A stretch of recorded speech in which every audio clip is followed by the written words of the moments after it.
Live from the KTSM AM 690 studios, it's Talk El Paso with Andrew J. Polk. Be a part of the show by calling 915-544-KTSM, 915-544-5876, or comment online on our stream at facebook.com/Talk El Paso.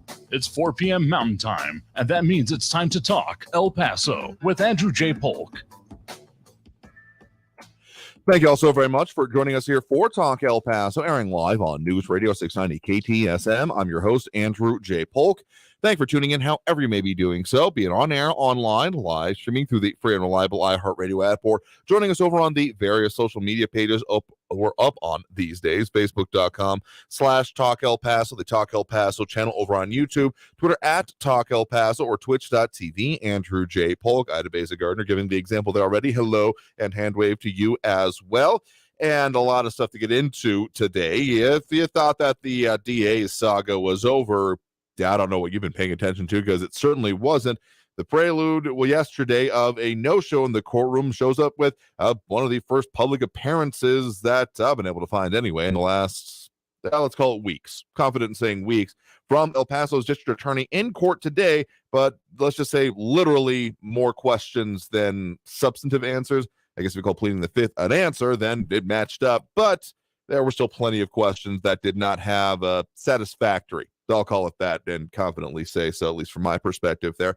So more on that and kind of what some steps are next, not necessarily in the removal part of it, still a lot of questions kind of remaining there, but at the very least with how things will continue to proceed with the trial, the August 3rd trial that is still very much at issue and, well, part of the focus of these hearings. Also, of course, we have that impending state legislative session. We're going to be delving into that, starting off and kicking off a series in the sense of there will be a set of them, not necessarily all next to each other, as we also have Angel Rueda Luna Hang Loose that we're doing this, or is that a minor pick? I don't know. I'm never quite sure how to decode that hand signal in the emoji here. Honestly, 6 of 1, half a dozen the other locally, but I can understand how many people would not think picks up with the pinky and thumb out like that for those of you out in radio land. Don't worry, we're not doing this to make it so that you can't understand it. I'm trying to be inclusive anyway. So more on the legislative session, again, with some big priorities being talked about and being put forth by state leadership whenever it comes to our houses of both the House and Senate. Yeah, more to delve into there. Talking with Mayor Gonzalez, kind of kicking off that line of thinking for our local state delegation. And then also some very interesting responses, as much as there has been. Well, let's just say mid-December is a time of a lot of deadlines, and not even just for shopping. Of course, we got the whole DA situation. We also got Title 42. And so some local organizations and more widespread doing some of that work, the nonprofit community, not exactly raising alarm bells, but serious questions being asked about what comes after Title 42. And so delving into that a little bit here today as well. So we also have RJ saying in regards to, I do believe the DA situation, saying bench warrants are motivating, aren't they now? And Eric von Holstein Rathlow say happy day before Friday and peace sign. And I was confused. Is that a party hat or is that supposed to be like one of those party poppers with the confetti going everywhere? I think it's open to interpretation. At least I would like to think it is, as most things are. And that's why we do what we do, get delving into the issues that affect us here locally every Monday through Friday, 4 to 6 p.m. So let's just go straight into it on what is going on. The, again, first appearance that I'm aware of in recent times, at the very least since the authoring of the letter earlier this week by El Paso's, for the moment, District Attorney Yvonne Rosales announcing her resignation, showing up in the courtroom today, finally making that appearance, though, again, not much substantive coming out of it, as reported on by many outlets locally, of course, including our news partners there at KFOX 14, as well as El Paso Matters, quoting directly from them. This is what the main initial thing that Yvonne Rosales had to say in response to a question from an attorney for the indicted suspect in the Walmart shooting, saying, on advice of, quote, on advice of counsel, I believe the Fifth Amendment and assert my constitutional right to remain silent. As has been discussed before, that is absolutely a constitutional right, and I don't much question anyone or say that, well, maybe there's better reasons or not, but I'll just say I'm definitely left frustrated by this, as I think many others are, as the actual line of questioning was more or less terminated by Judge Sam Medrano in this case, as he said that it became apparent that Yvonne Rosales intended only to answer with the pleading of the Fifth. and therefore saying it's not worth the time. Basically, this was, of course, a status update hearing. The show cause part of the hearing ended up being canceled, as she did end up showing up in court there, but still more, again, literally, if you want to get to it, more questions than answers, as there was also some questions for the other judge or former district attorney that was that did show up yesterday, but didn't actually end up being there in court today. And some of those questions were read into the record. That was being a former ADA Cox, I do believe, COX in that case. So this situation continues to evolve. So it doesn't look like any warrants are going to be issued, at least due to the fact that showing up has actually happened. Again, whether or not you're in a job, if you've been ordered to show up by a judge, like, say I end up, knock on wood, never happens, but I end up getting told I need to appear in court for something related to this position as a radio host. And I said, no, I'm just going to quit being a radio host.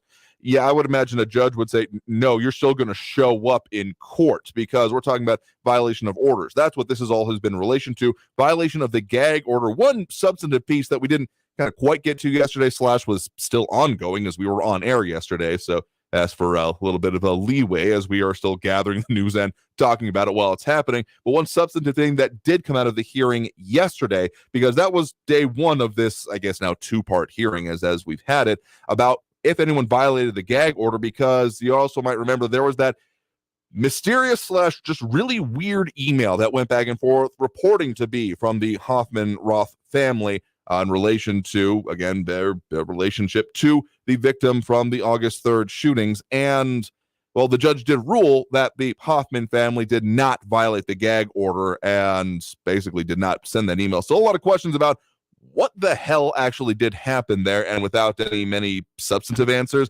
either from anyone currently or formerly involved with the district attorney's office, including Curtis Cox, as mentioned there, or still currently district attorney Yvonne Gonzalez, or even from one of the experts. We didn't really mention that yesterday. Hopefully caught some of the coverage from our news partners there at KFOX 14, but there was an audio expert in for that trial very briefly that, to everything I saw and some of the video I was able to catch, didn't really have some very good or convincing or useful answers, I gotta say. No dig against the guy here, but he was only in there for a while and apparently had to go and catch a flight like right after, or more or less while the hearing was still going on. So did get excused, didn't like bolt out of the courtroom or anything, but just really didn't give him any substantive answers there. As we also have Austin Redfern and Sean Gardner. Howdy and good afternoon. We're in actual order of appearance there, as well as Eric McNabb there. So yeah, that has been continuing to be a situation involving what is going on both with this case, the district attorney's office at large here. One thing I want to mention before already getting to do for that first break of this hour, reporting by El Paso Matters out today, saying former prosecutors reject offers from interim district attorney, including, well, surprisingly enough, do believe Amanda Enriquez, currently working for the El Paso County Public Defender's Office, and among others, Denise Butterworth, I do believe, and both had been made offers but refused, according to what they told El Paso Matters. So, yeah, we'll end up seeing if anyone is willing to do that kind of thing. Essentially, subheadlined, I do believe here, that that the current actual or going to be acting district attorney was more or less complicit, actually, with the office there. Anyway, let's go and let's go ahead and take that first break of this hour right now. Again, more comments coming in, including Richard Janicek over on the YouTube. But as I said, not just focusing on this, even though it's been a week of this at this point, more things and more topics that are continuing on and will continue to evolve in their own right. The state legislative session, this one probably going to be slightly different, if only because there is well, I'm just going to call it a cash grab, for lack of a better term here, that $27 estimated billion that is just going to put more fuel on the fire, I got to say. So breaking down some of the non-necessarily monetary expectations, but also very much involved with it with members of our local legislative delegation, starting here with Mary Gonzalez from the Texas 77th House District. So all that and more coming up after this break. Again, comments coming in over on the YouTube, phone lines a little bit later in the program as we usually do, but in any case, stay tuned. More Talk El Paso after this break here on News Radio 690 KTSM. I'm your host, Andrew J. Polk. Whole lot more to go. Just getting into the show. So stay tuned. More Talk El Paso here on News Radio 690 KTSM. Don't go anywhere.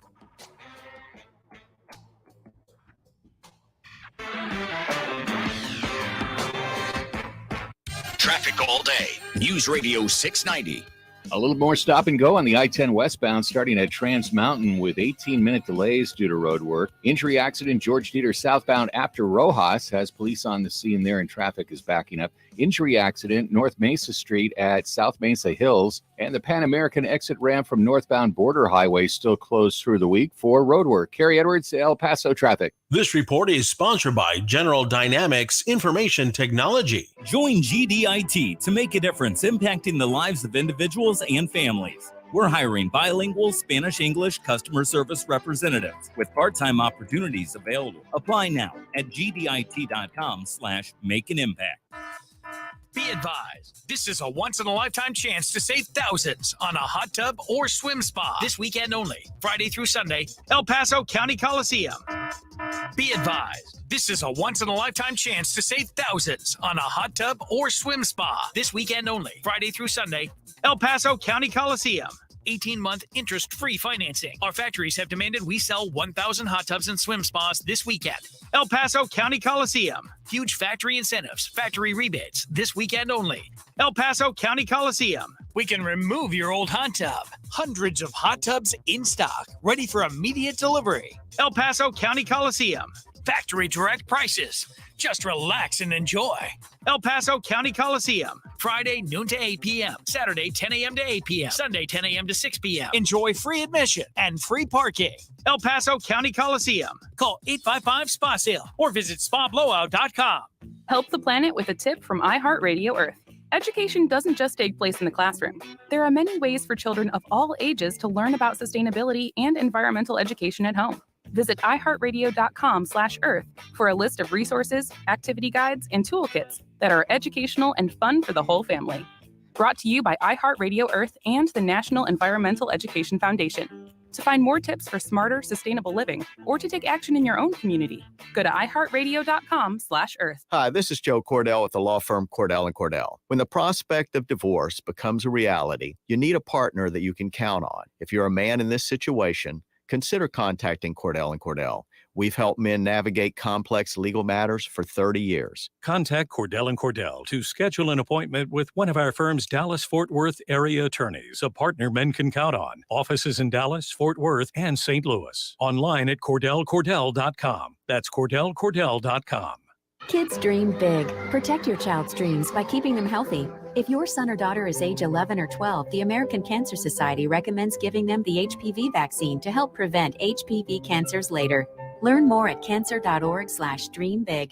News Radio 690 KTSM. Live from the KTSM AM 690 studios, it's Talk El Paso with Andrew J. Polk. To be a part of the show, follow on Facebook at facebook.com/Talk El Paso. Now here's your host, Andrew J. Polk.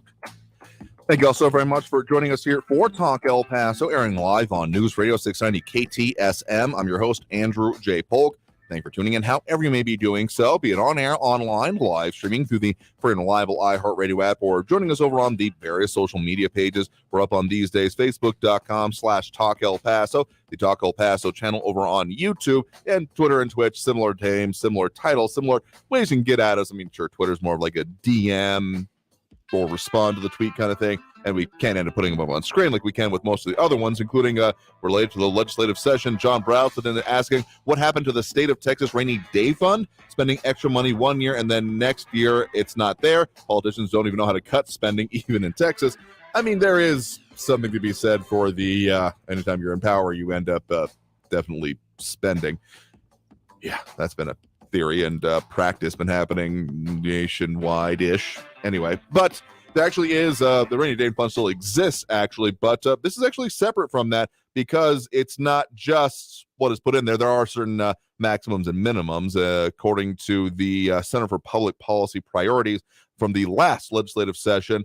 The most recent cap on the minimum allowed to be in there was actually, let's see, $7.5 billion for 2020 to 2021. So we got probably more decisions coming about it for this legislative session, make no mistake. But then also, there's a maximum. You can only hold about it like a maximum, I think, lasts at similar ways, about 17, let's call it 17 billion, just for simplicity there. But yeah, there's a lot more to come there. But this money is not just we've collected certain specific things that are supposed to go into the they're not rating the rainy day fund, I guess would be the right way to put it.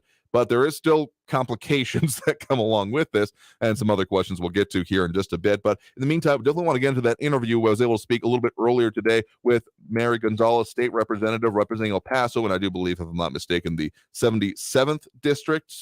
Make sure I'm not incorrect on that there, because there's a bunch of different ones here. District 75, my bad. Any case, a lot of interesting things going on with that district, but also, of course, with this upcoming 88th session of the Texas legislature, that $27 billion estimated, give or take some technicalities there, is certainly a big topic and is absolutely going to, again, maybe not dominate this session, but certainly add a hell of a lot of subtext to just about anything that involves appropriations, which is, I don't have an exact number in mind, but I have to wonder if wouldn't be anything less than a majority of the actual bills that are likely to be filed here. So again, was able to speak with her earlier today and get a little bit into the details on what can be expected, both some of her bills as well as some of the big topics that have already been put forth with this upcoming session. So here is that interview. Get the systems to cooperate here. So here is that interview. Enjoy. Joining me now, we have State Rep Mary Gonzalez speaking with us via phone. Thank you very much for joining us here today. I'm so happy to be here.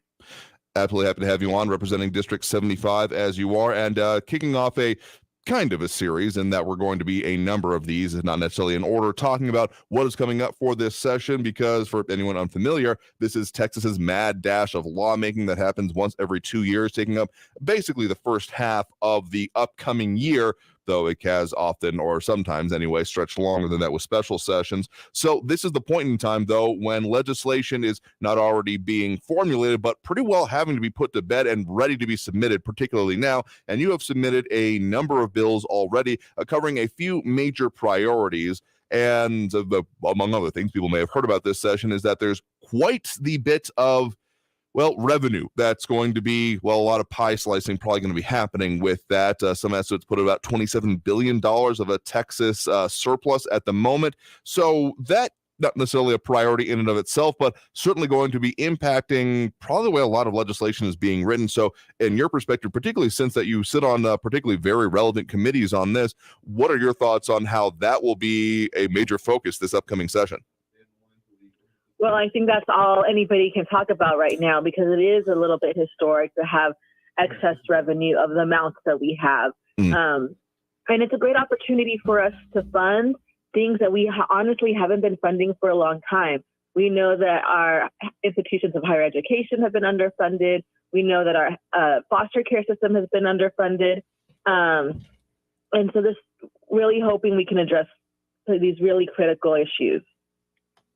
Okay, so again, even just the formulation of it, and a couple of questions come up about that, about how this estimated surplus even came about, because of course, I mean, we're still coming out of pandemic restrictions and economic impacts and whatever the heck is going on with the local economy particularly are questions that are still kind of ongoing. Mixed indicators abound.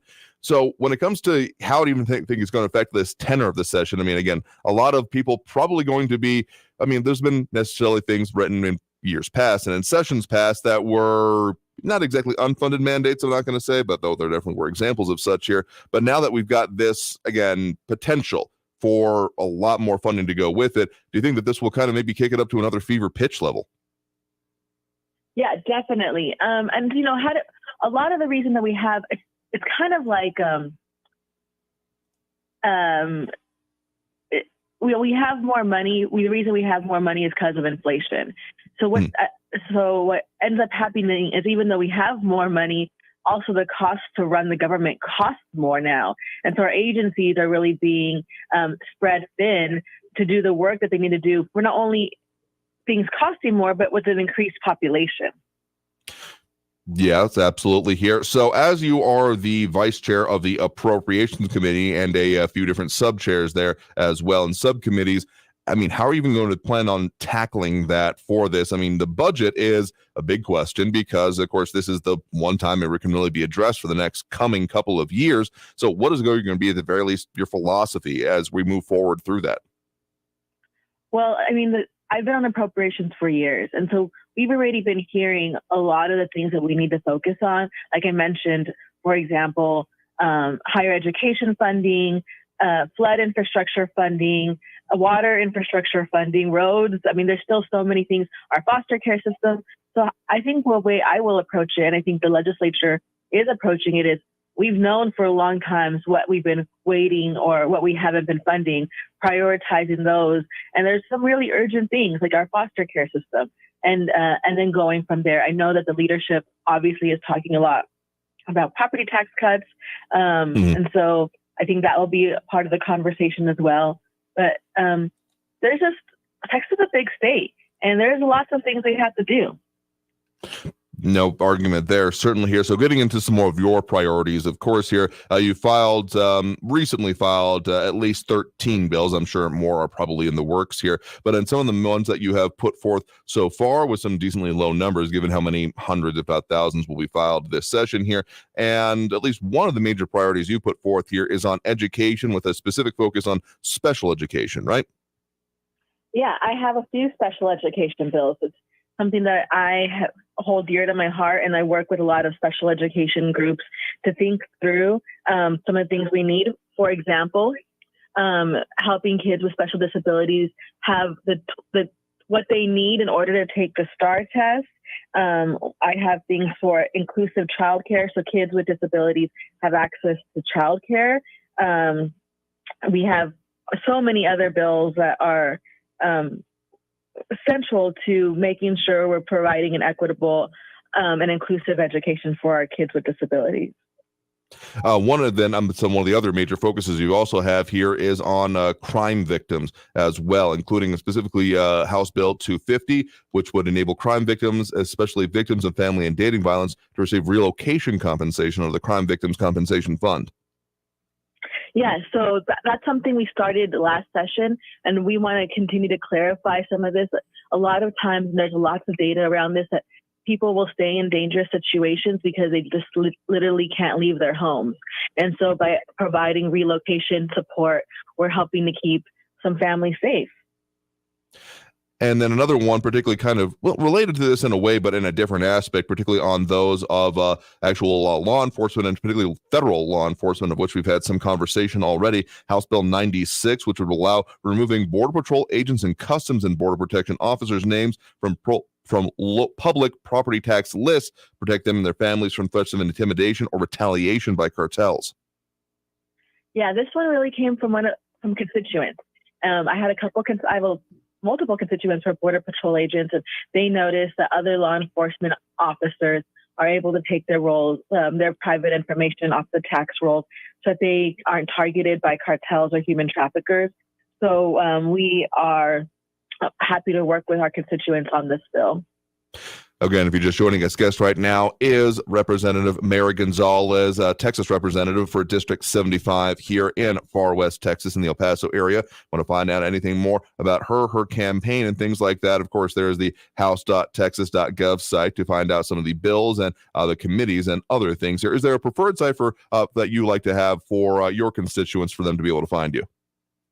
I think that's the best place to find me, and is on the House website. You can really see everything that I've been working on, and you can understand the district. I think it's important for El Paso to know, because of redistricting, the district lines do look different, and so you can see, am I still your rep, or do I have a new rep? And so there's a lot of information on that website. Absolutely. And there were some changes here, and even some districts that were not as much in El Paso as they used to be. But in any case, we've had those conversations previously, focusing again on the upcoming 88th legislature. Of course, we have had in this week, Lieutenant Governor Dan Patrick put forth his major priorities, listing approximately 21 of them or so. Some of the major ones that he has put forth now, such as electric grid fixes and border security, tax relief, among other things, according to the Texas Tribune here specifically.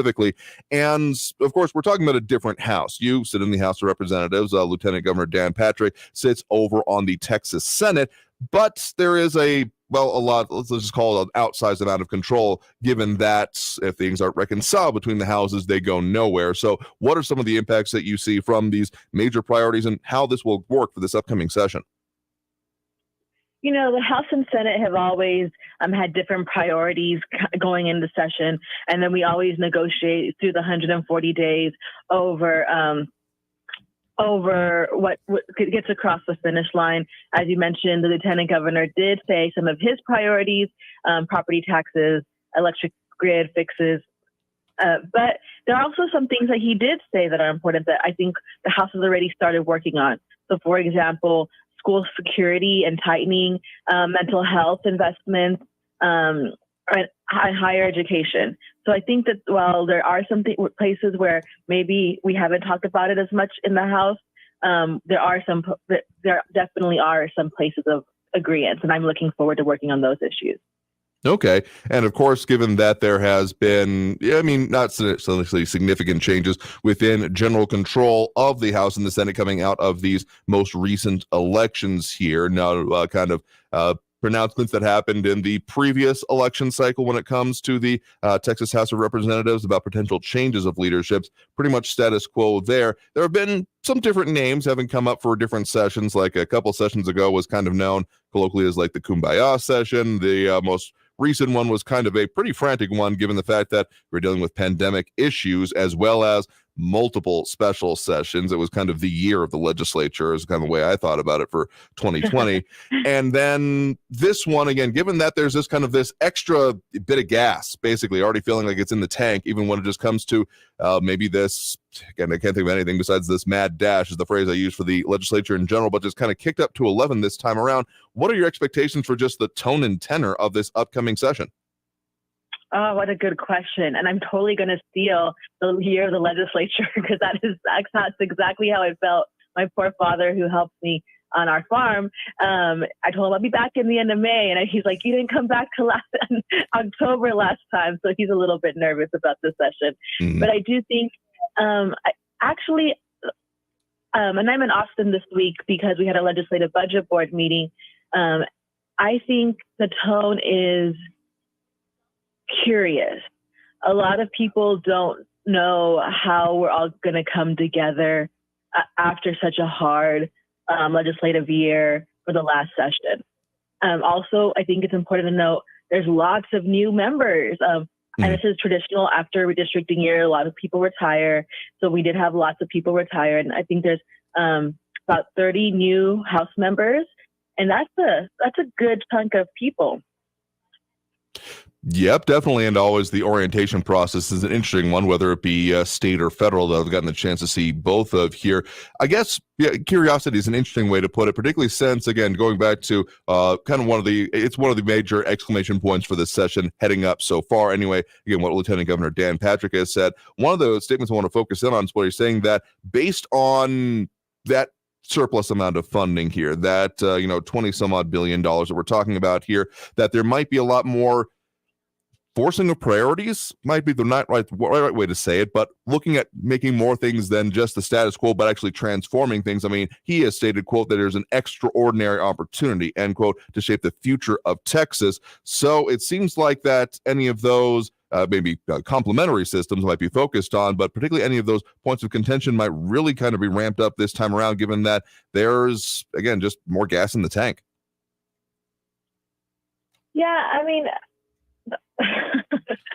it's so I'm being sincere. There's so many unknowns. Fair enough. That sure. Yeah. Yep, fair enough. I mean, there's a lot to be unknown until we end up getting to it here. I guess, what do you expect that it's being put forth as one of the major points so far, but this kind of general policy statement or priorities for the policy statement that's come out from Dan Patrick? I mean, you mentioned, of course, that there are some things that you will be agreeing with him on, but I guess what kind of impact do you think that this will have on the overall session? Do you think that this will kind of be the roadmap being followed, or at the very least, maybe just kind of setting some battle lines at this point? I think it's somewhere a little bit in between. I think that I don't see them as battle lines. I think every session, Dan Patrick has his priorities. And then every session, we roll out our priorities. Because there were so many areas of overlap that didn't feel, quote unquote, as battle lines. It felt like, okay, this is what you want to do. And some of that works for us. And then we have some other priorities. I'll give an example. The speaker is very committed to our foster care system and our TJJD system. He's also really passionate about flood infrastructure. So I do think there'll be other areas where, okay, those are your priorities, here are our priorities, and it won't be a kumbaya session, but I don't think and maybe this is me trying to manifest it. I don't think it will be as divisive as a session. Again, joining us right now has been State Rep Mary Gonzalez for the Texas 75th House District. Thank you very much for taking the time to speak with us to lay out some of your priorities, some of the expectations, and some of the major issues for this upcoming legislative session going to be dominating the first half of 2023. Oh, thank you. I always love to come visit. Again, thanks for, Representative Gonzalez, to correct myself from earlier, the 77th State House District, which is, 75th, did it again. Anyway, that's the one that represents more or less, far eastern parts of El Paso County and pretty much the whole county line, looking at the actual latest map there. Yes, these are all different and can get confusing here, but again, a lot of important issues going on there. So again, District 75, get that straight in my head, and hopefully I'll get it straight as well. A lot more comments coming in on some of those things and those parts as well, and some questions coming in about the actual cost, funding, etc. that's going to be going on there. So got to take that next break right now. Coming out of this break, talking a little bit further about some of those other local circumstances. Again, all those questions surrounding what's going to be happening after the end of Title 42. We'll delve into that a little bit, so stay tuned. More Talk El Paso after this break here on News Radio 690 KTSM. Phone lines here in a bit, so we have more chiming in, get to those comments a bit more, and just everything we do during the show. So stay tuned. More Talk El Paso after this break here on News Radio 690 KTSM. Don't go anywhere.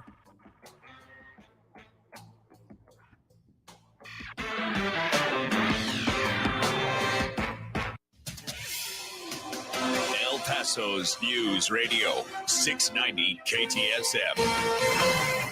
I'm Selena Madrid with your CBS 4 News Update. An awkward silence in yesterday's courtroom after the defense team presented themselves on behalf of the suspected Walmart shooter. And once again, El Paso District Attorney Ivan Rosales was nowhere to be found. In a previous hearing, Judge Sam Medrano ordered DA Rosales and former ADA Curtis Cox to be present at yesterday's hearing, but Rosales could not be located, even after a court employee told the judge she saw Rosales enter the building. Instead, Attorney Charles Kyle Vance out of Houston addressed the court as the only representative for the state. Former ADA Cox did eventually appear to this hearing, but nearly 3 hours after he was supposed to. And once the defense team brought Cox up for questioning, he invoked his Fifth Amendment right and was dismissed shortly after. Judge Medrano ordered a show cause hearing for today at 1 p.m. If Rosales does not appear in court this afternoon, she faces being taken into custody. I'm Selena Madrid with your CBS 4 News Update.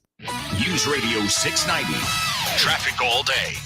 On northbound Joe Battle at Montwood, a vehicle is stopped in the right lane, stay to the left to get by. Eastbound Montana is slowing down a little bit from the 54 Gateway out to Zaragoza. It's a 14-minute delay. Police and fire are on the scene of an injury accident in Yandel at Cotton Street. Take Piedras or Arizona Avenue as your alternates. And police still working an injury accident North Mesa Street at Mesa Hills. Carrie Edwards, El Paso traffic. From the KFOX 14 Severe Weather Center, this is Chief Meteorologist Sandra Diaz. After a gorgeous day Saturday, we're in for a pretty nice night as well, but our changes begin to evolve as early as Friday. Increasing winds as our next system approaches will also bring us a very warm day for Friday. Enjoy it. We're running about 10 to 15 degrees colder by Saturday with a decent chance for rain. Log on to kfoxtv.com for your latest forecast. This report is sponsored by WellMed, specializing in primary care for people on Medicare. During the Medicare annual enrollment period, choose a plan that includes WellMed doctors. They care because your health matters. Visit mydocmatters.com. Your Social Security disability claim has been denied. In this stressful situation, you aren't alone. John Sipes, attorney at law, can help. If you're between 55 and 65 years old, can no longer work, and have been denied disability benefits by the Social Security Administration, or need help applying, contact John Sipes. Even if you're under 55 and a serious mental or physical impairment prevents you from working, John Sipes is here for you. Get started at elpasodisabilitylawyer.com. That's elpasodisabilitylawyer.com. Want to get 7 streaming services for the price of 1? Sign up for a smart bundle that'll stimulate your brain. Featuring Curiosity Stream with the best documentary films and TV shows, Nebula for thought-provoking content from your favorite creators, and One Day University with the best lectures from the country's top professors, and so much more.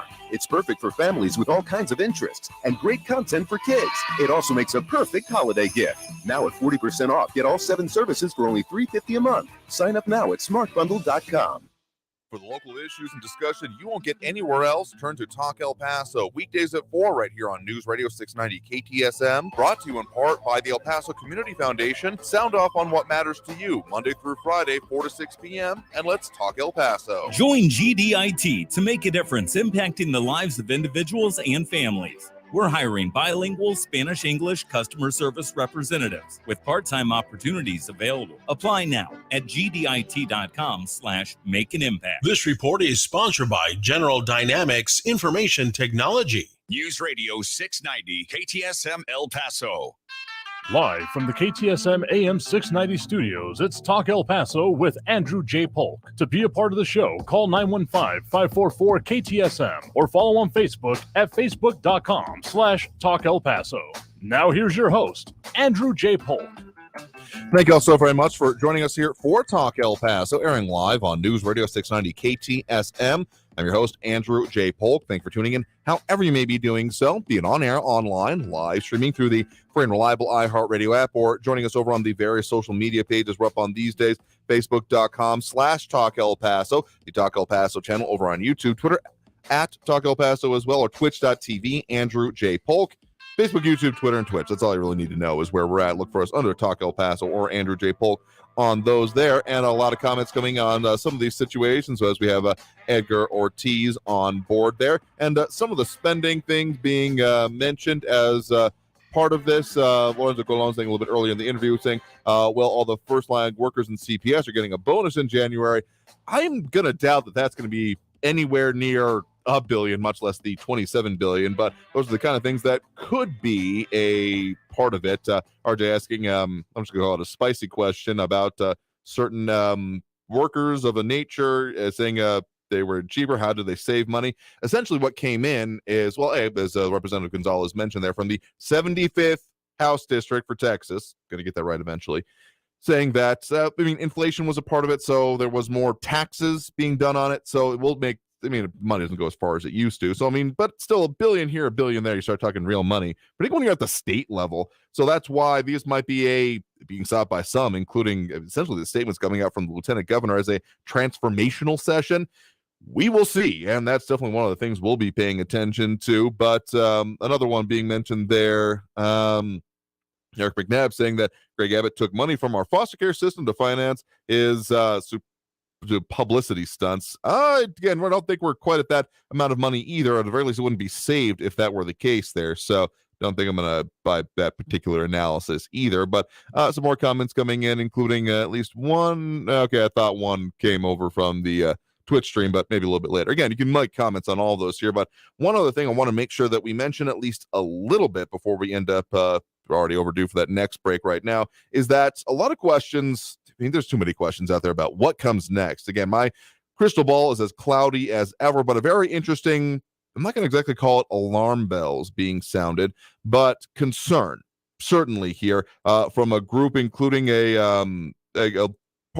a faith-based initiative, Welcome with Dignity Interfaith Immigration Coalition, and also the Hope Border Institute, along with the Human Rights First, Haitian Bridge Alliance, and Youth Center for Immigration Children's Rights had a call to discuss what they would consider happening after the end of Title 42 here, and specifically referencing reports that they call troubling by Axios about potential plans for the Biden administration to take quoting directly from their release here, to take criminalizing measures to bar asylum, including cruel Trump-era asylum bans and family separation for some migrants when Title 42 ends later this month.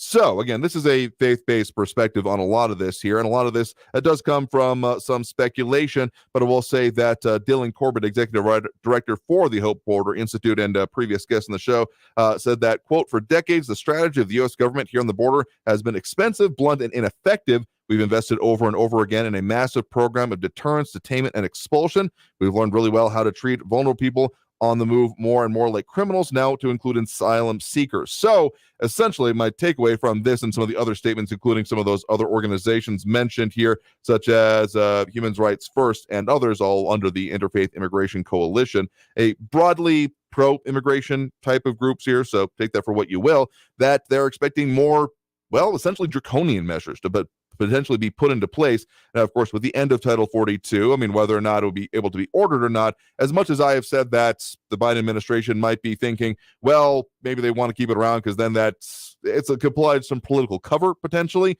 In this case, it would almost be seen as well, we had to do something more. So I don't know. There's a lot of statements that could be made about what exactly be formulated, but if it comes down to anything more harsh than what was under with either MPP or Title 42 on its own, that would be, I guess that would surprise me slightly, though I guess not much can be made necessarily surprising for me at this point in time. One other thing I want to mention, immigration-wise, and specifically locally as well, further from our news partners there at KFOX 14, that article out today titled "El Paso County Leaders Approve Motion to Use FEMA Funds for Migrant Transportation." So, of course, that has been one of the more contentious things happening when it comes to local use of funds, etc., because particularly with Title 42 set to end, they're going to be determining the price of migrant transportation at a later date, but are approving the use of, again, Federal Emergency Management or Agency, or FEMA for short, funds to do some of those transportation. And there was a reimbursement to the county, about $2 million in late September. Again, some of the money that was going around and happening, and some of the centers on it, but it wasn't really the county that was previously involved in the transportation efforts. That was pretty much the city's wheelhouse in this most recent spate, I guess I should say. So that would be maybe a bit of a difference there going forward. But well, more to be expected. And again, that December 21st date for the ordered end of Title 42, or at least the stayed end of it. It was ordered ended previously, but then another judge, those whole judge on judge decisions kind of things going on, deciding that will take a little bit longer, a little bit of leeway,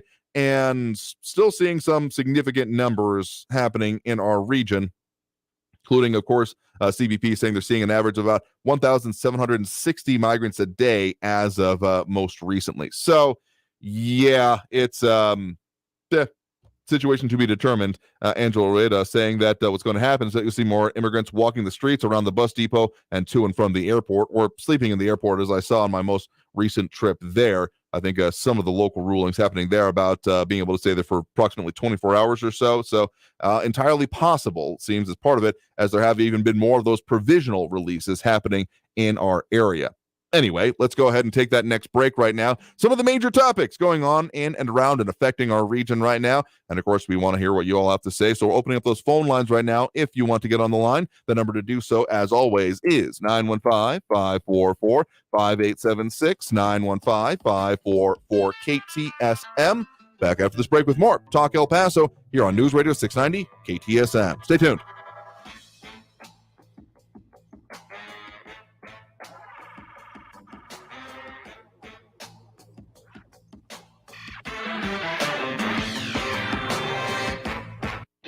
Traffic all day. News Radio 690. I-10 westbound starting to back up as you approach the Spaghetti Bowl from Airway to the Patriot. It's a 10-minute delay, all bumper to bumper. Montana Avenue is super slow now with 18-minute delays eastbound between Paisano and Desert Meadows. Watch for a crash with injuries, Paseo del Norte at North Desert Boulevard, and another crash, Zaragoza, just north of North Loop Drive. Carrie Edwards, El Paso traffic. This report is sponsored by WellMed, specializing in primary care for people on Medicare. During the Medicare annual enrollment period, choose a plan that includes WellMed doctors. They care because your health matters. Visit mydocmatters.com. Be advised, this is a once-in-a-lifetime chance to save thousands on a hot tub or swim spa. This weekend only, Friday through Sunday, El Paso County Coliseum. Be advised, this is a once-in-a-lifetime chance to save thousands on a hot tub or swim spa. This weekend only, Friday through Sunday, El Paso County Coliseum. 18-month interest-free financing. Our factories have demanded we sell 1,000 hot tubs and swim spas this weekend. El Paso County Coliseum. Huge factory incentives, factory rebates, this weekend only. El Paso County Coliseum. We can remove your old hot tub. Hundreds of hot tubs in stock, ready for immediate delivery. El Paso County Coliseum. Factory direct prices. Just relax and enjoy. El Paso County Coliseum. Friday, noon to 8 p.m. Saturday, 10 a.m. to 8 p.m. Sunday, 10 a.m. to 6 p.m. Enjoy free admission and free parking. El Paso County Coliseum. Call 855-SPA-SALE or visit spablowout.com. This season is full of can't-miss moments. Like getting an updated COVID vaccine. It protects against the original COVID virus and Omicron. Find updated COVID vaccines for everyone 5 and older at vaccines.gov. Paid for by the U.S. Department of Health and Human Services. Want to get a $300 Visa card from your Medicare plan? At WellCare, our Medicare Advantage plans are simplified so you can enjoy all the great benefits you care about most, like our WellCare Flex card, a preloaded debit card that gives you up to $300 to pay for extra dental, vision, or hearing expenses not covered by your plan, like hearing aids, dentures, prescription glasses, copays, and more. It's just one more way WellCare is improving every aspect of Medicare to give you access to the top-tier benefits you want most, plus a little extra. To learn more about WellCare, visit wellcarefornm.com today. That's wellcarefornm.com to enroll today. WellCare, it's Medicare done well. Benefits vary by plan. WellCare is the Medicare brand for Centene Corporation, an HMO, PPO, PFFS, PDP plan with a Medicare contract, and is an approved Part D sponsor. Our DSNP plans have a contract with the state Medicaid program. Enrollment in our plans depends on contract renewal. Join GDIT to make a difference impacting the lives of individuals and families. We're hiring bilingual Spanish-English customer service representatives with part-time opportunities available. Apply now at gdit.com/make-an-impact. El Paso's News Radio 690 KTSM. Live from the KTSM AM 690 studios, it's Talk El Paso with Andrew J. Polk. To be a part of the show, call 915-544-KTSM or follow on Facebook at facebook.com/Talk El Paso. Now here's your host, Andrew J. Polk. Thank you all so very much for joining us here for Talk El Paso, airing live on News Radio 690 KTSM. I'm your host, Andrew J. Polk. Thank you for tuning in, however you may be doing so, be it on air, online, live streaming through the free and reliable iHeartRadio app, or joining us over on the various social media pages we're up on these days, Facebook, YouTube, Twitter, and Twitch, either under Talk El Paso or Andrew J. Polk. Really, whatever works for y'all is still the best way to make this work for you.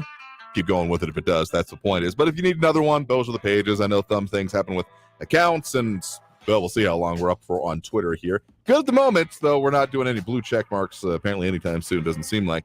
In any case, whatever works for you, or if you want to call in, because of course we do have the phone line open now. Though, okay, the phone lines are full, but if you want to get in on them, the number to call a little bit later is 915-544-5876, 544-KTSM. At least one call before we hit that top of the hour now. We have Ben on the east side here with us right now. Ben, thanks for joining us. Hello, Andrew. How are you doing today? Doing right there. What's on your mind? I would like to today just humbly ask, and I'm interested to know from Nasia Frankie, Raul and Eric and other liberals just what specifically they think the Biden administration and the Democrats have done to improve and enrich the lives of all American citizens. And in their answers, for once, don't respond with or in reference their responses or mention Donald Trump in their responses. Okay. Convince me I am on the wrong side.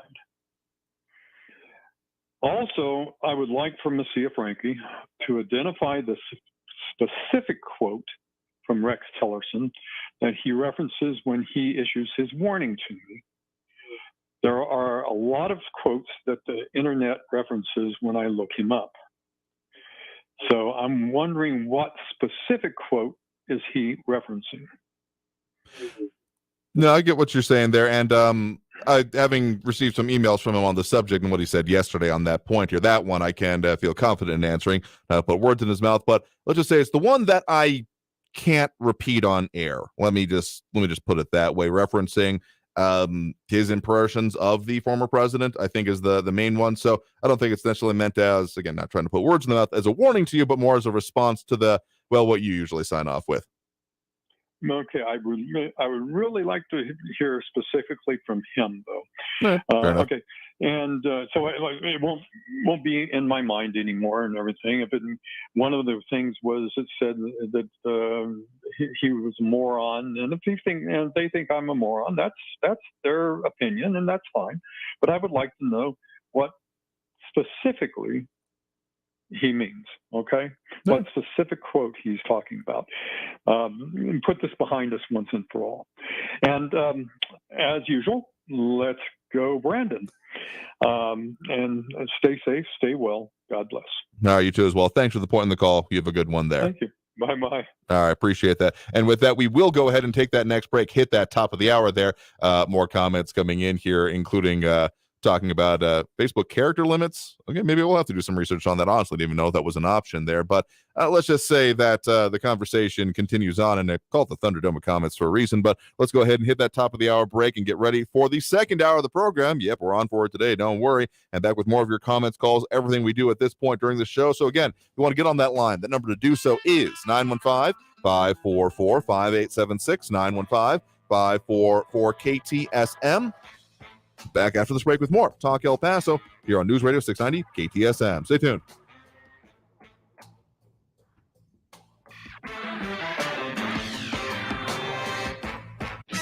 Traffic all day. News Radio 690.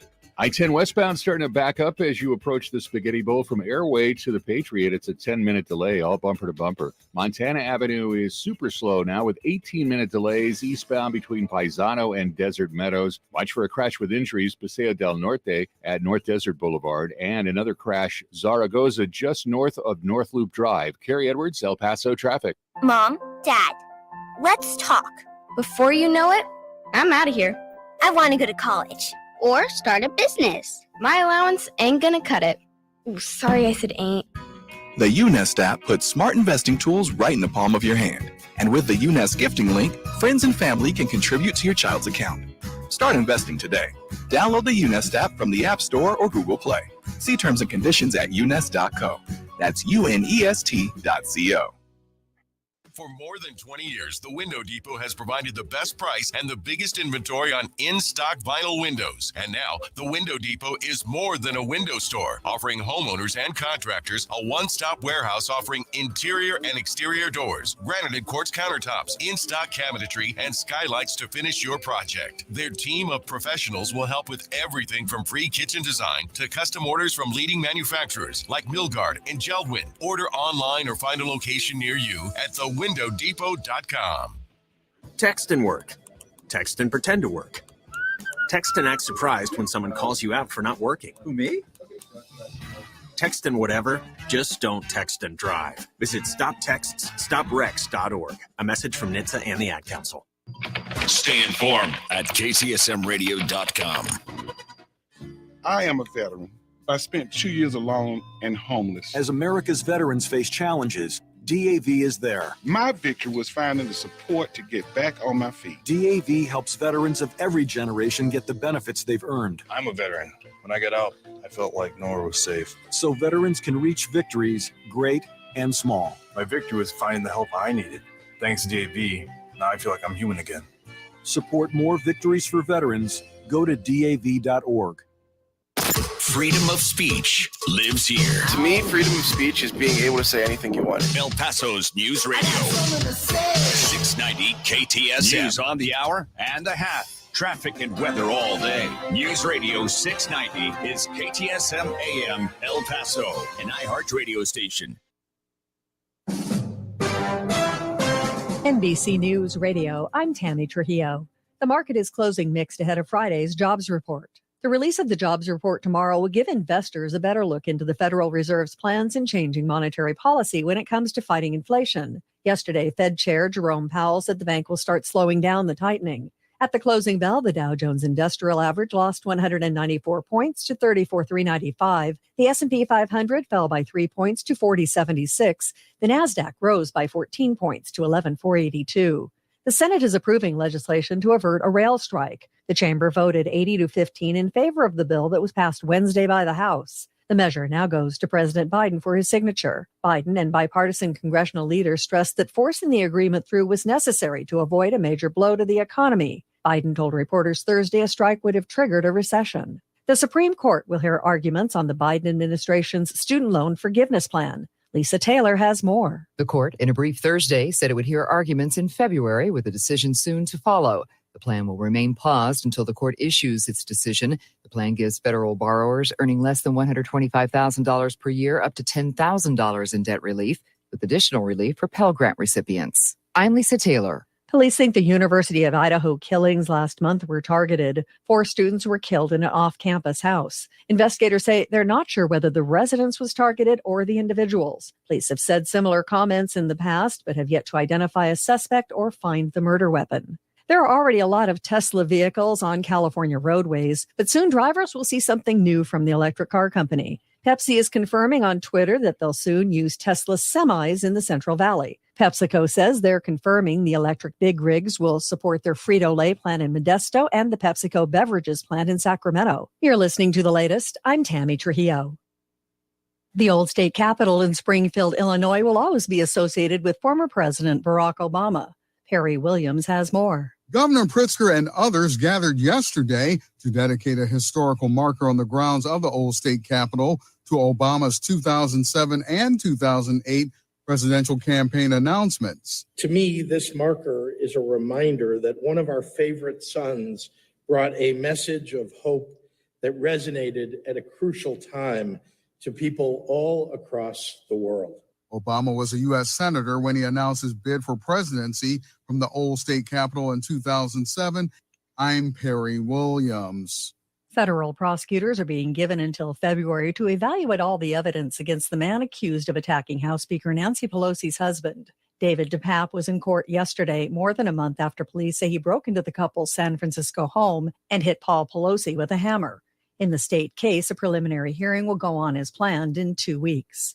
Layoffs are looming at DoorDash. The San Francisco-based company announced this week it's laying off over 1,200 jobs in what it says is an effort to rein in operating costs post-pandemic. That's about 6% of DoorDash's workforce. They follow a trend of recent tech layoffs this year from companies like Twitter, Meta, and Salesforce. The Rockefeller Center Christmas tree is now lit, and that means more congestion in Midtown Manhattan. Not everybody is happy. It's hectic when you try to get lunch. It's really difficult. It takes you about 10 minutes to cross the street. It gets crazy, especially around the times of commuting when you got to go home and everything else. Some streets and lanes around Rockefeller Center will be closed to vehicular traffic at times to make more room for pedestrians. For the first time, busy Fifth Avenue will close to vehicles and be open only for pedestrians for an 11-block stretch on the next 3 Sunday afternoons. City officials are making the move to encourage more local holiday shopping. Tammy Trujillo, NBC News Radio. This report is sponsored by Lowe's. Enter the Craftsman Days Ultimate Garage Sweepstakes sponsored by Lowe's for a chance to win Craftsman products valued at over $10,000. No purchase necessary. Ends 12/31. Residents of 50 USDC, 18 or older, and age of majority, and have a Lowe's.com account. Void where prohibited. See rules at Lowe'sUltimateGarage.com for entry instructions, odds, prices, etc. Sponsor Lowe's. New on Curiosity Stream. Across the globe, coral reefs are dying, but not without a fight. Scientists discover a new heat-resistant super reef. What's its secret we can use to save the rest? It's Breakthrough Reefs of Hope. And humanity's future, a thriving multi-planet species, or will AI run the show? See how today's choices in technology and science may seal our fate on 10 Seconds to the Future. Watch now on Curiosity Stream. And for a limited time, get 40% off our annual plan. That's just $1 a month. Visit curiositystream.com. It's the giving season, and only the free iHeartRadio app gives you the live radio, music, and podcasts you love, all for free. Did you get that? You pay absolutely nothing to listen to your favorite radio stations anywhere, anytime on the iHeartRadio app. And you know what else? Sharing is caring. And with one tap, you can share what you're listening to with anyone, so they can listen for free too. Did we just become best friends? Yep. Download the free iHeartRadio app for all of your music, radio, and podcasts. iHeartRadio. Developed and used by cultures in forested areas, drums served as an early form of communication. Due to the highly ambiguous nature of these rhythms, misinterpretations often occurred, resulting in violence. Thankfully, when we bang the drum now, we're a bit more civilized. Can you hear me now? A bit. We have to hit them hard for this. Beat out your frustrations on our drum. Do not stop banging that drum. News Radio 690, KTSM. Hey, hon, what you doing with your phone? Do flowers have best friends? I don't know. Hey, look. Whoa. Some answers can only be found in nature. Discover the unsearchable. Visit discovertheforest.org to find a trail near you. Brought to you by the United States Forest Service and the Ad Council. News Radio 690 KTSM. Live from the KTSM AM 690 studios, it's Talk El Paso with Andrew J. Polk. To be a part of the show, call 915-544-KTSM or follow on Facebook at facebook.com/Talk El Paso. Now here's your host, Andrew J. Polk. Thank you all so very much for joining us here for Talk El Paso, airing live on News Radio 690 KTSM. I'm your host, Andrew J. Polk. Thank you for tuning in, however you may be doing so, be it on air, online, live streaming through the free and reliable iHeartRadio app, or joining us over on the various social media pages we're up on these days, facebook.com/Talk El Paso, the Talk El Paso channel over on YouTube, Twitter at Talk El Paso, or twitch.tv, Andrew J. Polk. A lot of different things that we're getting to in a few different ways here, including, of course, the continuing saga of the El Paso District Attorney's Office and the District Attorney herself, the current one, anyway, before her official resignation. Again, current deadline set for December 14th at 5 p.m., but also a lot of things going on with those issues, including some questions being asked. Lorenzo Colon asking, I'm behind with the DA court appearance. Can you talk briefly about it and the emails? I mean, okay, we reviewed a little bit of the chart of the show, just nothing much is brief there, but the DA did show up, Yvonne Gonzalez did show up in court there, and that's why the show cause hearing, the one that could have ended with actually her arrest being ordered if she continued to violate court order. She did show up and proceeded to plead the fifth to approximately every question. Wasn't in the courtroom there, but doesn't seem much substantive happened. She was eventually dismissed by the judge, Semadrano in this case, for not it being a substantive line of questioning, with her intention very obviously being to answer the fifth to just about everything reported on by, including our news partners over there at KFOX 14 and many other outlets in town, including El Paso Matters. But when it comes to the email, that part of your question, that's honestly its own a whole other saga. I was one of the recipients of those emails, actually, for whatever reason. The one that was sent initially on August 4th of this year, reported to be from Rosa Marie Valdez Garcia, and then actually subtitled or signed as being from Alexander Hoffman Valdez, that starts off, in response to the statements made by Amanda Enriquez and the news articles on August 3rd and 4th, 2022, my family and I would like the media and community to know she is using this case for political purposes. And then in all caps, emphasis not mine, how dare she? That's how it starts anyway. So that was one of the subjects of this hearing, because this was after the gag order had been put into place by, again, the judge in the August 3rd case, due to, well, after he mildly excoriated the district attorney's office and the district attorney herself, frankly, over grandstanding, I think was the mildest way that it was put as part of those statements. And therefore, that's why not many public things have been made. And then this email came out and immediately didn't pass the smell test for me, because, the hell am I getting this for? It's not, I believe it was an article that was running on, I think, KTSM TV, also better known as News Channel 9 out there. Yes, there's some history in the back end of conjoined media companies, but radio and TV completely separate. It's been one time someone showed up at our door here at this station thing. Yeah, we're here for an interview for KTSM News at Noon. No, you aren't, because this is not where that happens. Anyway, so yeah, that was a very strange email. And so that was the subject of yesterday's update status hearing on the case. And that's why previous guest on the show, Justin B. Underwood, was actually in the courtroom, because he was appointed attorney ad litem, meaning basically basically appointed on the behalf of. Usually you hear that kind of phrase done for like minors, people who can't like enter into contracts, but for those, given that it was defendants writ large and particularly this family, he was appointed by the court in order to represent them and make sure their interests were being heard. And they did give testimony yesterday basically saying they have no idea about this email and that they were feeling threatened by people who may or allegedly associates of the, again, current district attorney, including gentleman Gonzalez and Rodriguez rather in this case. So it's complicated. There's honestly, I don't use this phrase a lot, but this whole situation has just been devolving into a bag of cats. So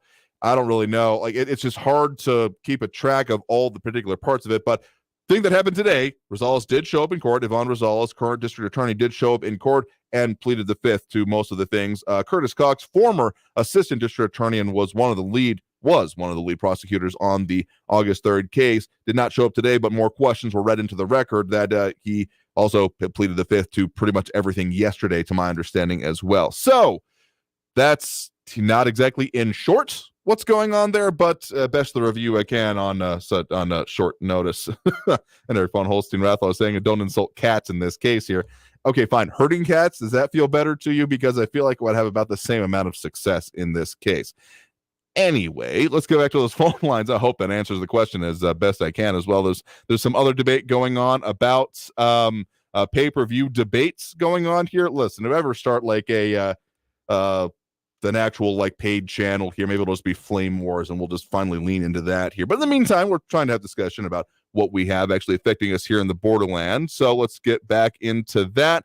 And interesting is some other comments coming in. A lot of people dropping those likes and reacts, including James Holmes, Marcos Arroyo, Eligio Flores, Frank Rodriguez, Manuel Sanchez, Flaco Jimenez, Robbie Flores, Monica Cervantes, and I think I'm missing one more on there. Let me double check. Don't want to shortchange anyone. And Ida Beza Gardner. Do appreciate that. Let's go back to those phone lines now. Again, full up at the moment, but if you want to get on the line, the number to call is 915-544-5876, 544 KTSM. We do have Rick in Southern New Mexico on the line with us here right now. Rick, thanks for joining us. Thank you, Andrew. I wanted to say thank you very much and the best to you.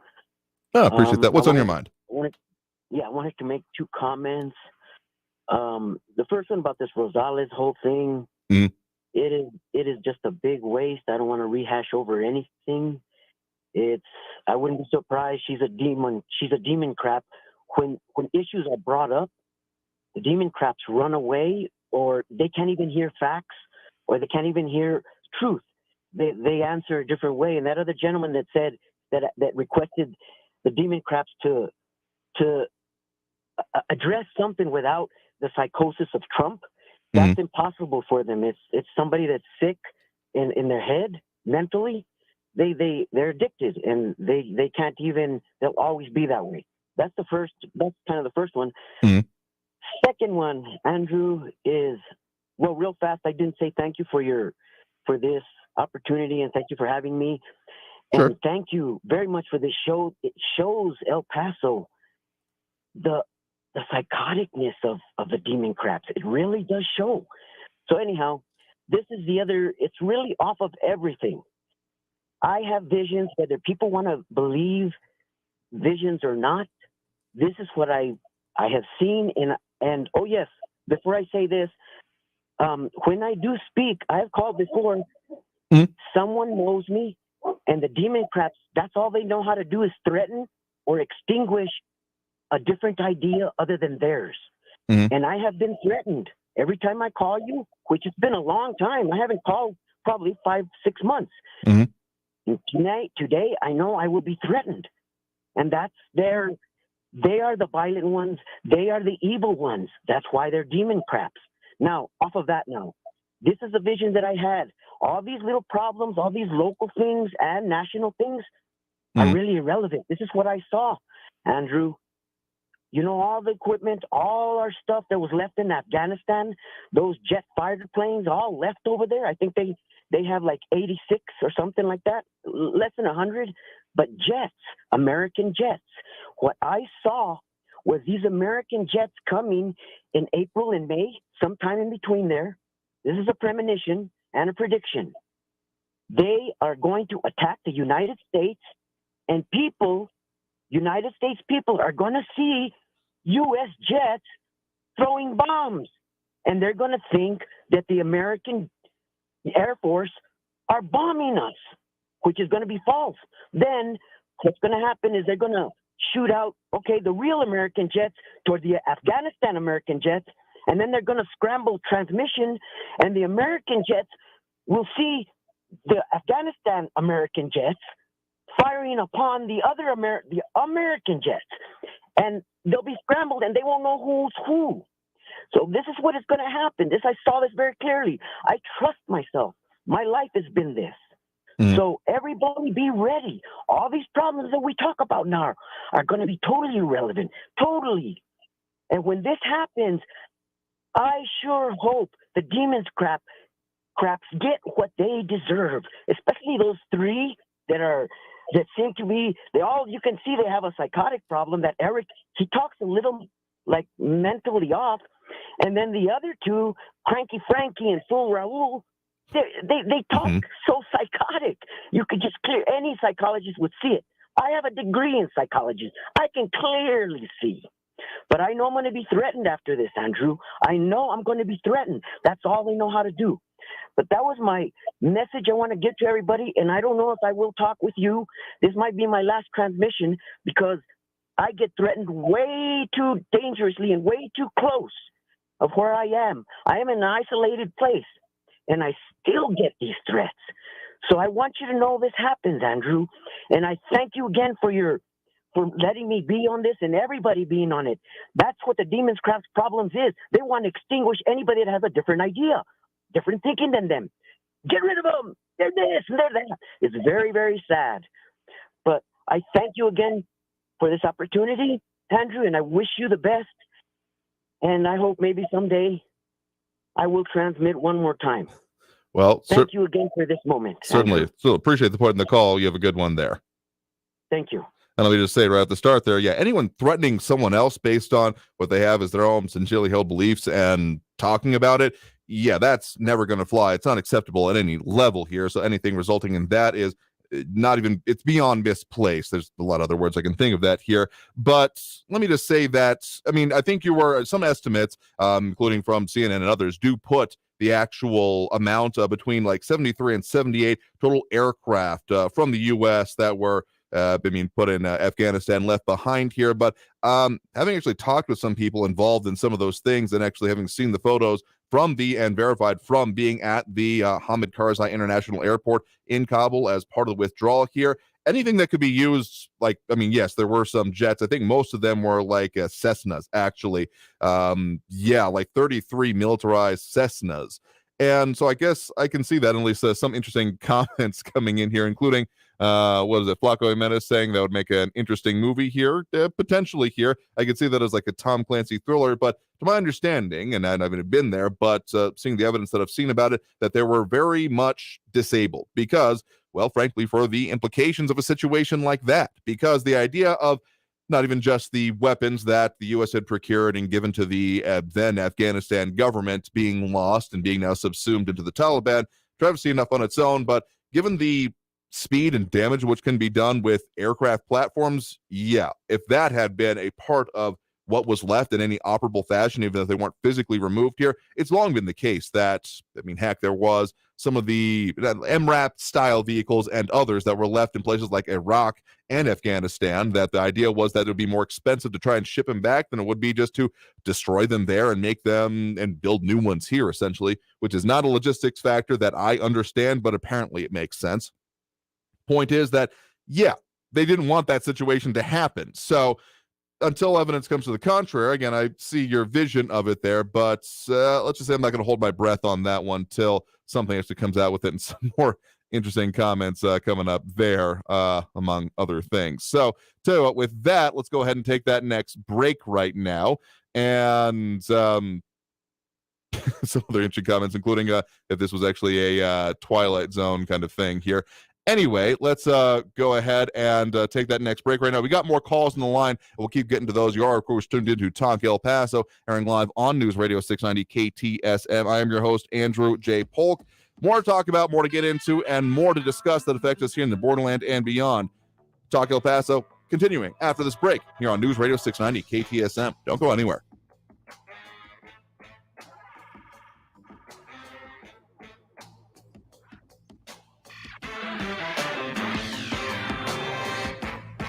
Traffic all day. News Radio 690. No major crashes on your El Paso freeways. Checking your delay times. I-10 westbound between Airway and the Patriot. It's a 5-minute delay. Bumper to bumper on the 10 westbound farther on in the Upper Valley from Wrestler up to Artcraft, a 5-minute delay. I-10 eastbound is slow from Cotton to Trowbridge. That's a 7-minute delay. And Montana Avenue eastbound from Paisano out to Zaragoza, 17-minute delays. Kerry Edwards, El Paso traffic. This report is sponsored by Dell Technologies. Dell's Cyber Monday sale starts now with up to $500 off on select XPS and Alienware PCs powered by 12th Gen Intel Core processors, plus savings on essential accessories and free shipping. Call 877-ASK-DELL. That's 877-ASK-DELL. Be advised, this is a once-in-a-lifetime chance to save thousands on a hot tub or swim spa this weekend only, Friday through Sunday, El Paso County Coliseum. Be advised, this is a once-in-a-lifetime chance to save thousands on a hot tub or swim spa this weekend only, Friday through Sunday, El Paso County Coliseum. 18-month interest-free financing. Our factories have demanded we sell 1,000 hot tubs and swim spas this weekend. El Paso County Coliseum. Huge factory incentives, factory rebates this weekend only. El Paso County Coliseum. We can remove your old hot tub. Hundreds of hot tubs in stock, ready for immediate delivery. El Paso County Coliseum. Factory direct prices. Just relax and enjoy. El Paso County Coliseum. Friday, noon to 8 p.m. Saturday, 10 a.m. to 8 p.m. Sunday, 10 a.m. to 6 p.m. Enjoy free admission and free parking. El Paso County Coliseum. Call 855-SPA-SALE or visit spablowout.com.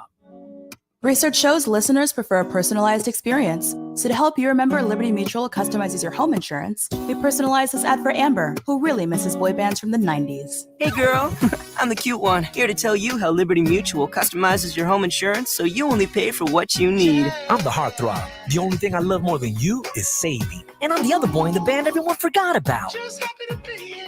Only pay for what you need at libertymutual.com. Liberty, liberty, liberty, liberty. This week at Staples, save 60% on. Thanks for your business this year. Save 60% on. Happy holidays, Nana. Save 60% on. You are cordially invited.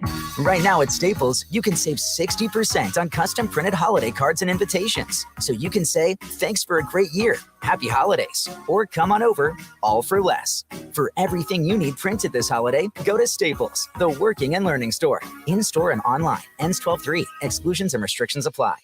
Donna from Louisiana. The storm just hit, and we went from donating to the food bank to needing it. Hunger is a story we can end. End it at feedingamerica.org. Brought to you by Feeding America and the Ad Council. News Radio 690 KTSM El Paso. Live from the KTSM AM 690 studios, it's Talk El Paso with Andrew J. Polk. To be a part of the show, call 915-544-KTSM or follow on Facebook at facebook.com/Talk El Paso. Now here's your host, Andrew J. Polk. Thank you all so very much for joining us here for Talk El Paso, airing live on News Radio 690 KTSM. I am your host, Andrew J. Polk.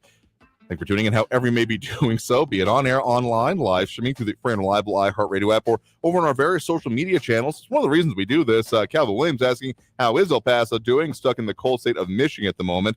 A bit warmer than that, though we're still going to be trending colder towards the end of the week. Feel like having those forecasts there, but it's one of the reasons that we do put up the broadcast the way that we do, in order that you can tune into whatever works for you, and from wherever works for you. Got internet, you can get at us and add your 2 cents over there, and you guys got the wave there as well. And a lot of interesting conversation. It's been a long time since I've heard about black helicopters and those kind of things. But, well, I guess sometimes discussions go interesting, though checking in on reality is also pretty important to me.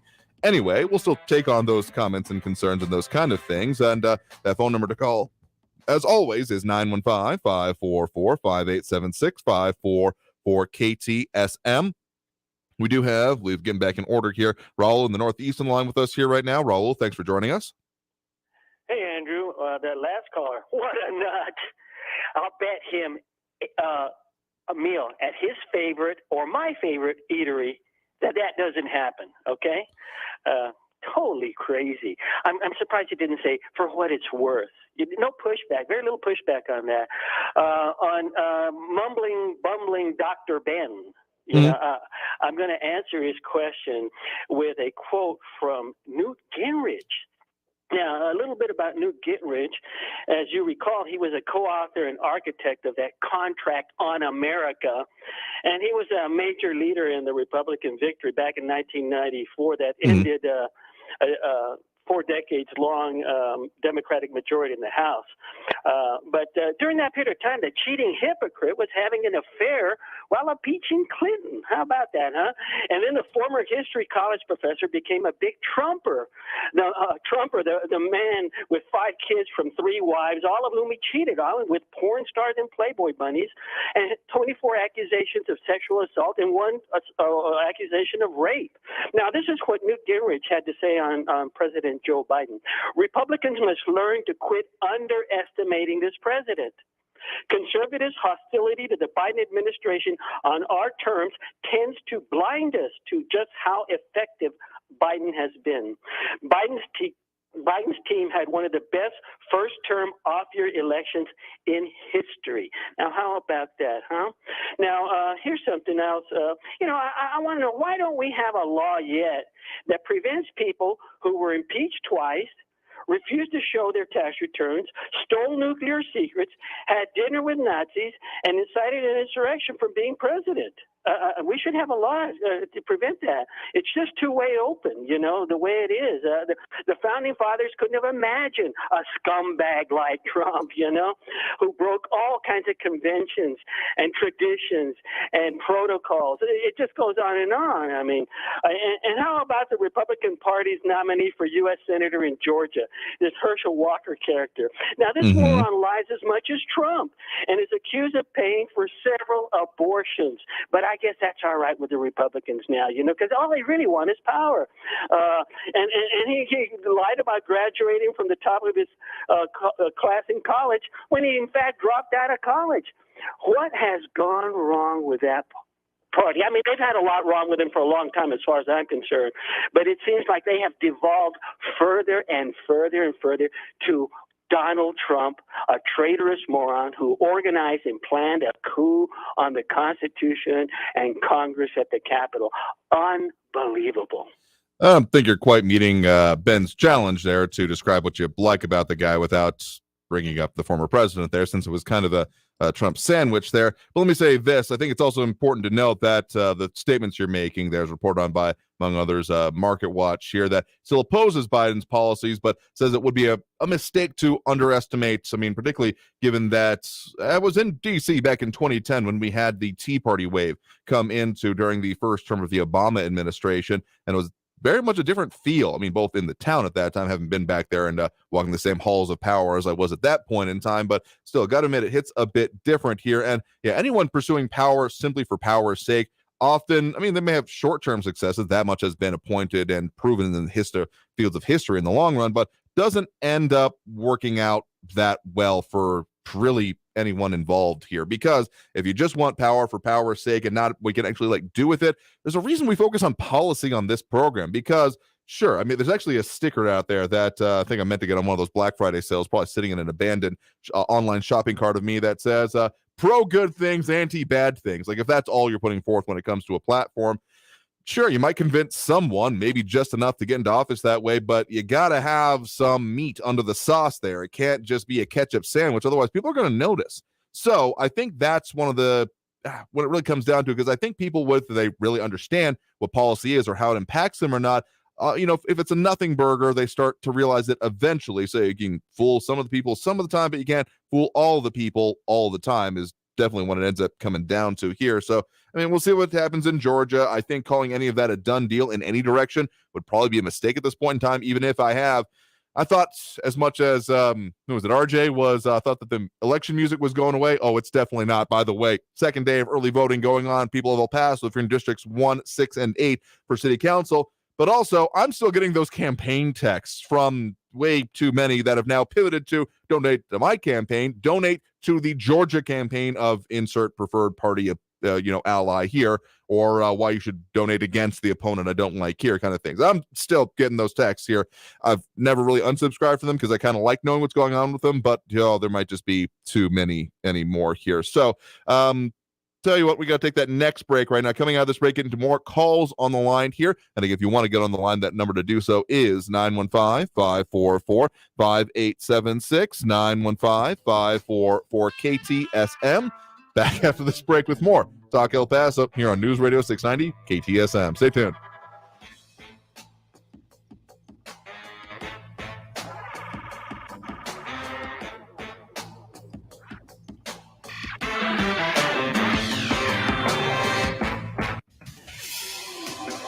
El Paso's News Radio 690 KTSM.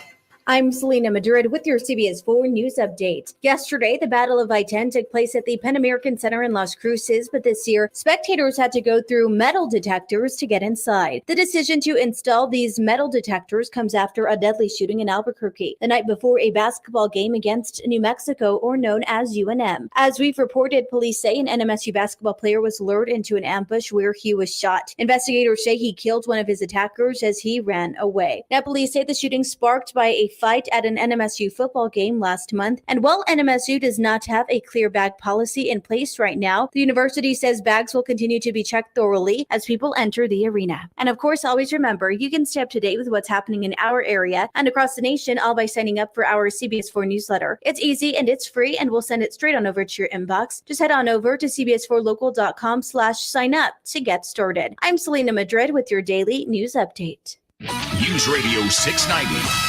Traffic all day. Eastbound I-10 is getting a little slower right now with 10-minute delay time from Dallas exit to Trowbridge. I-10 westbound, Hawkins to the Patriot, stop and go, 7-minute delays there. I-10 westbound's looking a little bit better from Sunland Park to Artcraft. You got a 6-minute delay. Montana Avenue eastbound is looking like a 19-minute delay from East Paisano out to Zaragoza. Carrie Edwards, El Paso traffic. From the KFOX 14 Severe Weather Center, this is Chief Meteorologist Sandra Diaz. After a gorgeous day, we're in for a pretty nice night as well, but our changes begin to evolve as early as Friday. Increasing winds as our next system approaches will also bring us a very warm day for Friday. Enjoy it. We're running about 10 to 15 degrees colder by Saturday with a decent chance for rain. Log on to kfoxtv.com for your latest forecast. This report is sponsored by General Dynamics Information Technology. Join GDIT to make a difference impacting the lives of individuals and families. We're hiring bilingual Spanish-English customer service representatives with part-time opportunities available. Apply now at gdit.com/make-an-impact. Help the planet with a tip from iHeartRadio Earth. Water heating can account for up to 25% of the energy consumed in your home. Save money and energy and improve the comfort of your home by turning down the temperature of your water heater from 140 to 120 degrees Fahrenheit. It can save you up to 22% on your energy bill annually. Brought to you by iHeartRadio Earth and the National Environmental Education Foundation.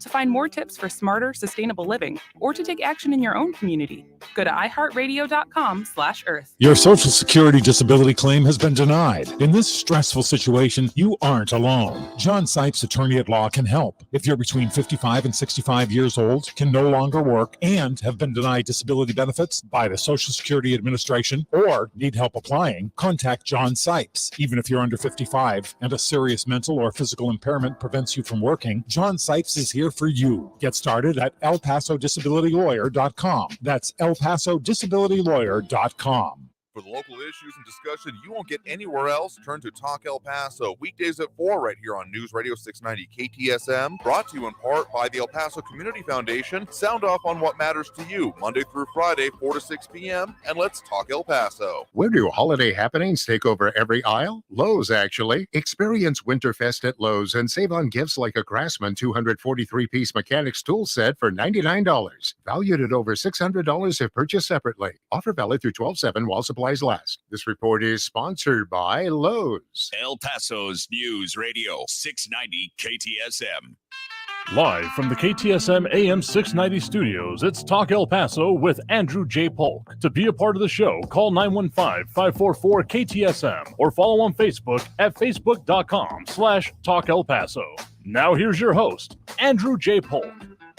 Thank you all so very much for joining us here for Talk El Paso, airing live on News Radio 690 KTSM. I'm your host, Andrew J. Polk. Thank you for tuning in, however you may be doing so, be it on air, online, live streaming through the free and reliable iHeartRadio app, or joining us over on the various social media pages out there, facebook.com/Talk El Paso, the Talk El Paso channel over on YouTube, Twitter at Talk El Paso, or twitch.tv, Andrew J. Polk.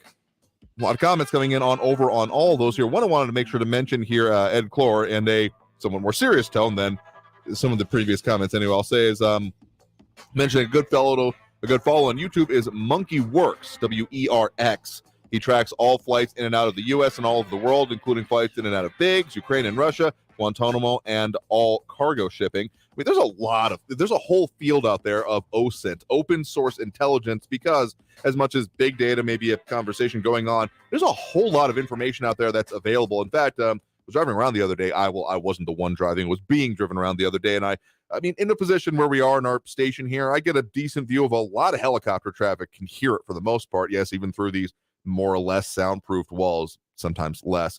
And so I see a lot of the usual kind of, either, Border Patrol, some of those, flights for life kind of things going around. And there was one that was just not one that I used to usually seeing. And so there's actually a ton of flight apps out there these days as well that you can track and see, like, actually, when the situation was that there was that emergency landing on Donovan, not too far from our station some months ago, you could actually see the kind of crazy path and the emergency landing pattern that had to be taken. So it's not even just what's going on right now, but what has happened recently. So much data out there. So that helicopter that I was looking at actually ended up being a U.S. Army helicopter. I'm guessing, this is my speculation, pinch hitting in for some of those otherwise those blue and white Border Patrol ICBP helicopters that we're pretty used to seeing around our area. So there's a lot of data out there if you decide to track it down there, but do appreciate those that are commenting out there and dropping those likes and reacts. And RJ saying, yeah, Army choppers all the time in Northeast. Yeah, there's quite a lot of them. And this was not one of the Apaches or Blackhawks. I'm used to those. This one was.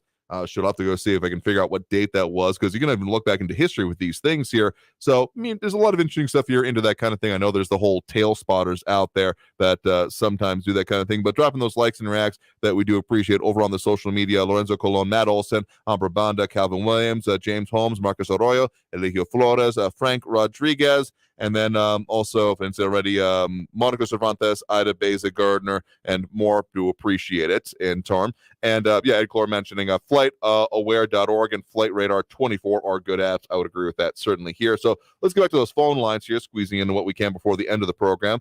We do have Barbara on the west side of the line with us here right now. Barbara, thanks for joining us. Hey, Andrew, thank you for taking my call. Hmm? I heard the word Guantanamo. Has anybody heard how many illegal immigrants the president has sent there other than those Cubans lately? I was wondering what the status was on that. Yeah, not so much. I'll agree with you on that point. And what I want to talk about was the Disinformation Governance Board that we remember that the White House attempted to set up last spring, but because of the backlash, it didn't go forth, at least we thought. Mayorkas testified under oath before Congress not to worry. There's nothing true about the Disinformation Governance Board because it didn't get started. They disbanded. They didn't have meetings. Well, apparently he lied under oath to Congress and the American people because emails that Senator Grassley and Senator Hawley obtained revealed that they actually had a steering committee which had met weekly for 4 months. They were giving direction. This committee was giving direction to other agencies within the government regarding censorship, in my opinion. They even tried to set up a meeting with Twitter, but they were in fact meeting with Facebook, and they were coordinating with liberal dark money groups, Holly said. And these liberal dark money groups were funneling money to Democratic advocacy groups, which were involved with the group. These advocacy groups, the major one in this group was actually sending emails and memos to this non-existent steering committee and advocating for specific policies and communicating with the board, trying to influence their policy-making decision. Holly said, and I quote him, "It is the most unbelievable collusion that you can imagine." And a few weeks ago, a federal judge, based on what he said were the facts and the evidence presented in this case, he said, and I'm quoting, "DHS sits at the nerve center of a federally directed censorship." And he said that is based on facts. They have a whole operation, and it involves DHS, FBI, and multiple other agencies. They weren't listed. I'd like to know who they were. Using their power to track Americans and conduct domestic censorship. This ought to chill everyone to the bone. And you know, when President Trump gave his re-election speech, I think it was November the 14th or 15th, he said that we needed term limits if we wanted to drain the swamp. I totally agree that we need that. I mean, just look what we see, the depth and the breadth and the venom, actual venom, the deceit, collusion and greed, and the unending attempts by the Democratic Party to censor us, intimidate us to shut up. It's breathtaking and unbelievable. You know, and it takes people like Biden, who have, and his ilk, the leftists, being in politics for decades, clinging to power. It's really hard to get the stench out of D.C. And last week, there was a gentleman, we were talking about the Border Patrol. And in his comments, because he had one of his friends that who committed suicide, and my heart went out to him. And at the end of the comment, he said, "We are so screwed." And that brings me to what I just talked about. We are so screwed in so many ways. America needs to wake up. This is not America. We're going to end up no better than China. And we're sitting here being name called by Raul, throwing things out there when we have critical things that we need to be talking about. I sent those 2 videos on Austin and Florida to our congresswoman, hoping she'll see what's happening to the children that are being brought in. And those 2 tapes show how these unaccompanied minors are being sex trafficked and used for child labor. They interviewed these kids. Wake up, El Paso. We don't have honesty anywhere in this administration, and it's not ever going to happen till we get these people out. Just look at the lie that Marcus told us about this committee, and then the judge says they're at the center of it all. What the heck? God help us. Get on your knees every night and pray is all I can say, because you know what? We need divine intervention, and I pray for that every night. And I think that we got part of it by getting the Republican House, and we can do more. Just pray, people, pray.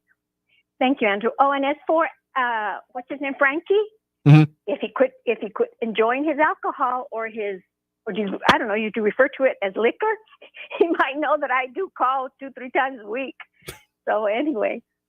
All right. Well, thanks for the point in the call. I do appreciate it. Thanks, Andrew. I will say this. That, I mean, yeah, the whole situation involving, I think it was said at the time to be essentially branded as a Ministry of Truth kind of action there, because it's one thing. I mean, as much as I don't like it, surveillance and endemic surveillance has been a facet of the United States official policy at this point. I mean, it was more or less official, if not widespreadly known, when you start going back to like Snowden, frankly. That was just kind of one of the big whistleblower. A lot of people being like, wait, what? What is happening with everything I do online and a lot of places offline?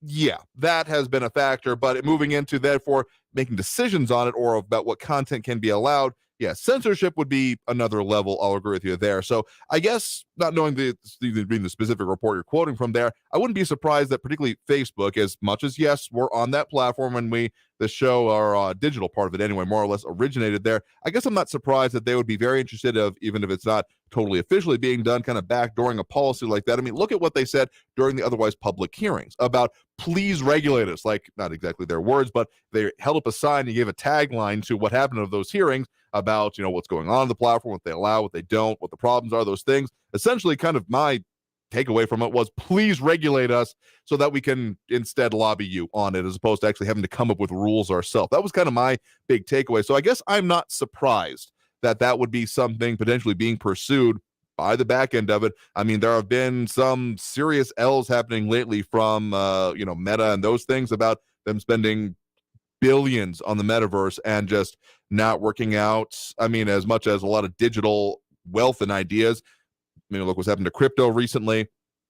And as much as there was a lot of people hype about it, there was the whole idea of digital land in the metaverse, quote unquote, land in the metaverse. That just, people were talking about, oh, you're going to make millions off it. You should buy in now. And sure, I kind of get crypto these days.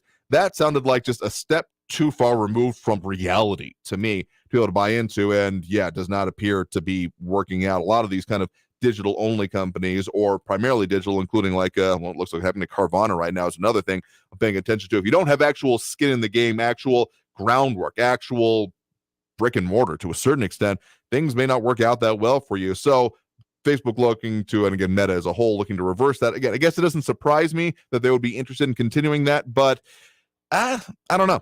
I don't know if that is actually going to go anywhere, and whether or not its legalities come to another question. Because sure, monitoring threats. I think if anyone was truly disturbed by that ship sailed a while ago. Circa, frankly, I would put it to probably Patriot Act and maybe even a little bit before. But the fact of the matter is that once you start talking about managing of propaganda, there's a reason that the Voice of America, as much as it's an interesting information source and probably important worldwide relation, there's a reason it's not allowed to broadcast and present its material within the United States. And it's not a branding or a regionality issue. It's that we don't really want there to be that. I mean, sure, the government, we want and hopefully will put out trustworthy information, but we don't want that to be the only allowable source of information, or putting it out in a way that competes with domestic sources, free press, and all those kind of things here. Sean Gardner putting out, Ready Player One, reality looks dystopian. It was. I kind of like that movie in its own, or the book more than the movie, even if it is just kind of a nostalgia sock in the face. Anyway, so the whole Ministry of Truth idea, I don't think it'll ever be able to really enter into law, so I'm not surprised to do that anyway. Let's go ahead and take one more call here before we hit that next break. We do have, who do you have here? Eric on the east side with us right now. Eric, thanks for joining us. Okay. Yeah, I don't think I have much time. The issues with, people like Ben and Barbara and conservatives in general is that they have no clue what a credible source of information is. And they think people like Conservative Talk Radio, Newsmax, Alex Jones, et cetera, are credible sources, when these sources flagrantly and purposefully deceive for right-wing causes. And to get to Ben's point, Biden has done a really good job on the economy, despite the inflation that we're experiencing, which right-wing media has lied to conservatives about, falsely blaming Biden for the inflation. So if you look at the unemployment rate right now, it's historically low. It's at 3.7%. To give you some context, when Trump inherited Obama's booming economy that he inherited that he quickly destroyed.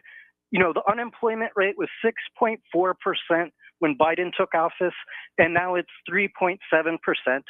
And Biden also properly staffed the Consumer Financial Protection Bureau, which Republicans fundamentally oppose the existence of because they fight for the economic interests of corporations and banks to exploit consumers at every single turn. That's why they oppose regulations, because they fight for the economic interests of corporations and billionaires. And Biden properly staffed the Consumer Financial Protection Bureau so that they could protect us consumers. And also Biden, he did a lot of really good job combating child poverty, especially in regards to COVID relief.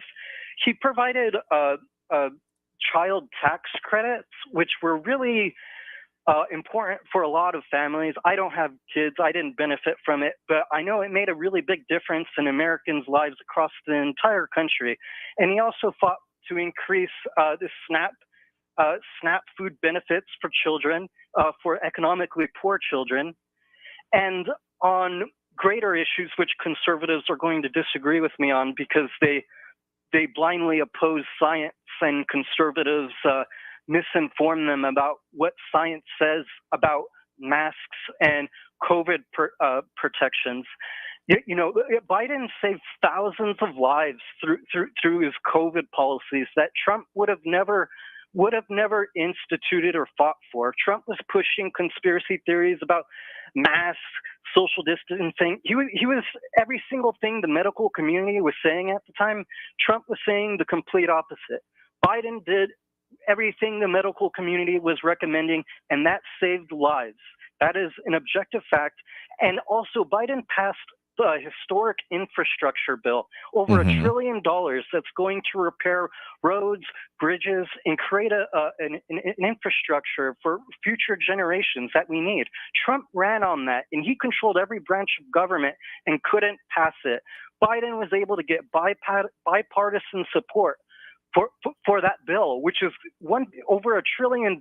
That's going to really impact the future of how we travel the country, and the safety of our roads, and the financing of state governments to fix our infrastructure. There's absolutely no reason why Trump couldn't have done this. Okay, we're getting into a lot. I don't think we're quite meeting the spirit of what you're putting forth there from the question you're answering from Ben there, because among other things, he said without mentioning Donald Trump here. And I don't like being put in a position where I feel like I need to defend any elected official, but if we're going based off of the unemployment rate, 3.7% as estimated by Bureau of Labor Statistics and U.S. Department of Labor. And we're at that pretty low level, but we're still at, more unemployed people than were in, say, February of 2020. But also, if we're going to use that as the benchmark of economic improvement here, I gotta say that the idea of Trump ruining the economy coming right out of it doesn't bear out. Right before the pandemic happened, the actual rate itself here from those same sources was about 3.5%. So we've recovered. That is probably a good thing. I'm not going to knock that, but also the idea of there being less people in the workforce, people either retiring, dropping out, because unemployment rate does not represent the total amount of Americans that don't have jobs, that are actively looking for it. Maybe that's another part of it. It is a metric that has several things going into it, including who is considered of working age, including those that are under 18 or not of legal working age. Fair enough here. But it also doesn't count people who have dropped out of the workforce, who have decided to say, screw this, I'm not even going to bother anymore. They don't count in that number. So that's why, if we're at such, that's a valid criticism in my mind, if we are at such truly historic unemployment levels, then why is there this constant worker shortage? Sure, people may have been trading up looking for better jobs here, and I know I've seen gaps that there's been like at least half of the workforce has been, by some measures, been looking for remote work primarily, and only about like 15-20% of employers, based on like recent job postings, that kind of thing, have actually been offering that. So there may be some mismatches on what is actually being sought from there, but still, fact of the matter is we have a lot of jobs going unfilled. I drive around most places, and like some are saying in the comments here, are definitely saying that. But I gotta say here, as much as I would like to discuss the actual facts of you here, you keep coming back to the idea that people who are on the opposite side of the political aisle from you are inherently bad with this and just don't even want to listen to you. I gotta ask, legitimate question. Anytime that you have been having a disagreement with someone and they have told you, well, you just don't want to listen to the truth, has that been a persuasive argument for you? Legitimate question. Seriously. Really, has that worked for you? I'm answering your question. This is one of the biggest problems facing conservatives, is that they're pathologically, willfully ignorant.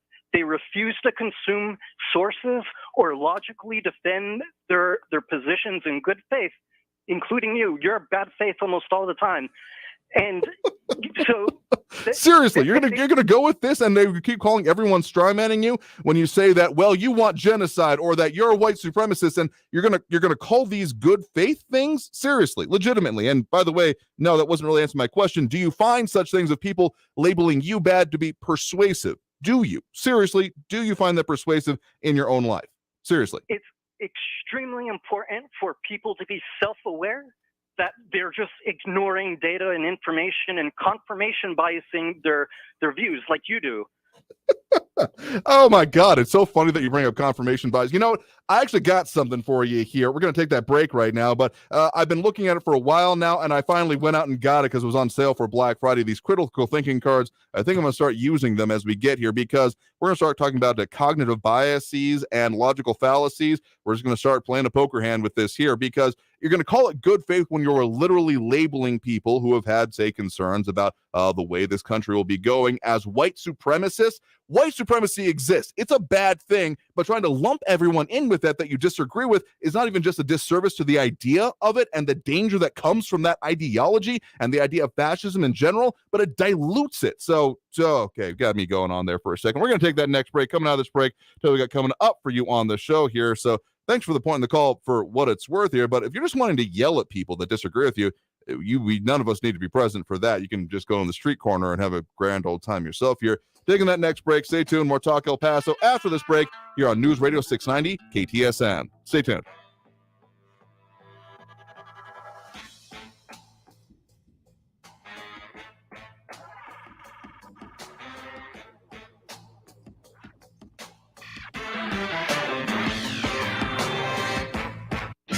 Traffic all day.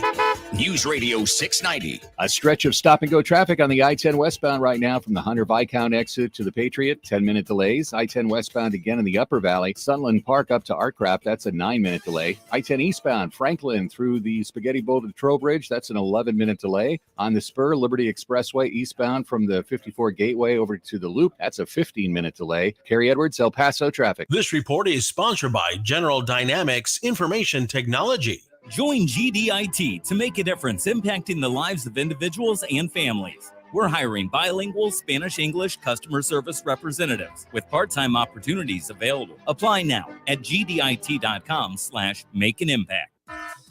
Be advised, this is a once-in-a-lifetime chance to save thousands on a hot tub or swim spa this weekend only, Friday through Sunday, El Paso County Coliseum.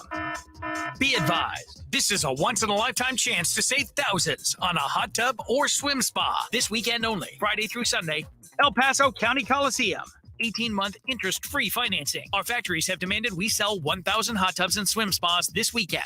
El Paso County Coliseum. Huge factory incentives, factory rebates this weekend only. El Paso County Coliseum. We can remove your old hot tub. Hundreds of hot tubs in stock, ready for immediate delivery. El Paso County Coliseum.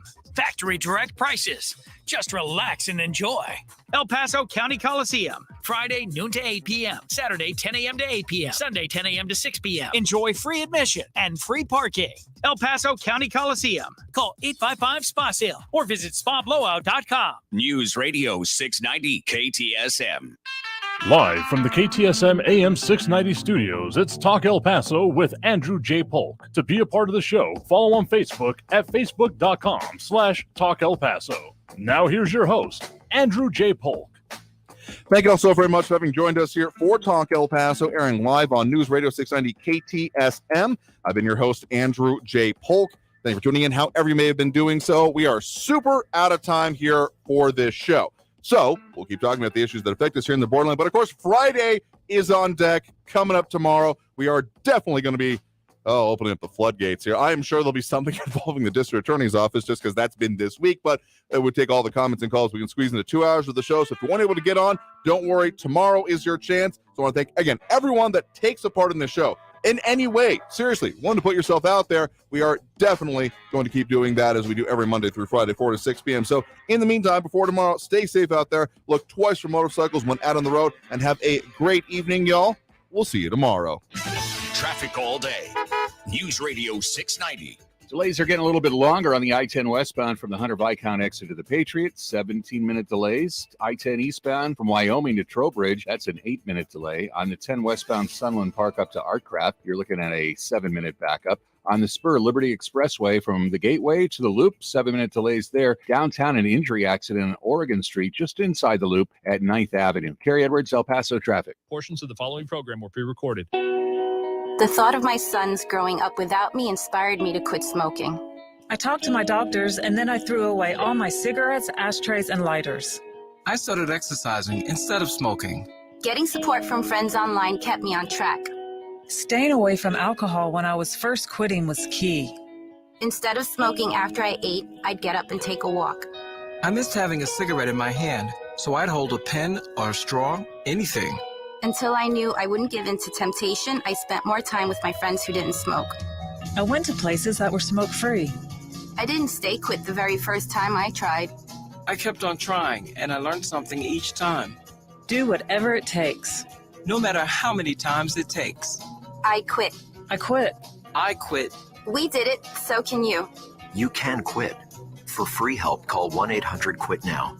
A message from the U.S. Department of Health and News Human on the Services hour and CDC. and a half. Traffic and weather all day. News Radio 690 is KTSM AM El Paso, an iHeart radio station. NBC News Radio, I'm Tammy Trujillo. A federal appeals court is stopping the special master review of documents seized from former President Trump's Mar-a-Lago estate. The ruling removes a huge roadblock to the DOJ's investigation into whether Trump mishandled government records from his time in the White House. In the Thursday ruling, the 11th U.S. Circuit Court of Appeals reversed a lower court's order that appointed a special master to look through the documents to determine what should be made available to investigators. The U.S. and France are reaffirming their commitment to help Ukraine defend itself against Russia. We'll continue to strong support to the people of Ukraine as they defend their homes and their families and their sovereignty and territorial integrity against Russian aggression. Speaking alongside